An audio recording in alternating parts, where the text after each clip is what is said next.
Alright, let's get going again. Alright. Feel better now. Anyway, I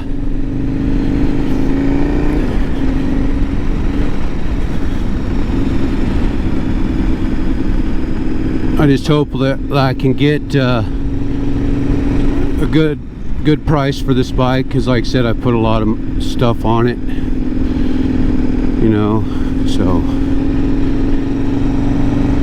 yeah.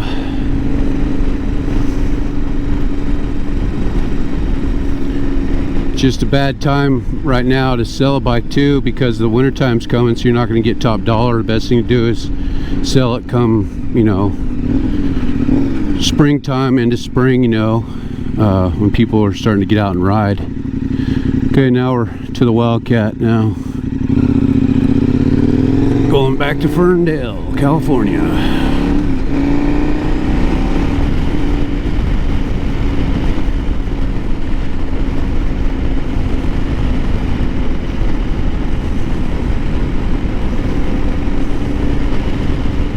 Like I said, it's just too bad that it doesn't up the value when you put aftermarket stuff on your bikes, you know, mods and stuff, because they're pretty expensive. Like, you know, I mean, they've gotten a lot cheaper because aftermarket companies are making, you know, you got Amazon and you know, all different kind of places making aftermarket parts, so there's more readily available and they're actually getting cheaper. But still, some of the stuff, you know, that you buy a brand new bike, you'd think would come stock on it, you know. Like, how are you supposed to ride it off-road and protect it if it doesn't have any protection to begin with? Like, you know, like, why can't they, you know, put a little bit more effort into the bikes, you know? I'd rather pay a little bit more and get the stuff already on it, you know, instead of having to change everything out. Like, I don't know why they put, you know, the plastic handguards that don't have any metal in them, you know. So if you drop the bike, it's either going to bend the plastic handguards, or it's going to break them off, you know, and still going to mess up your levers. So,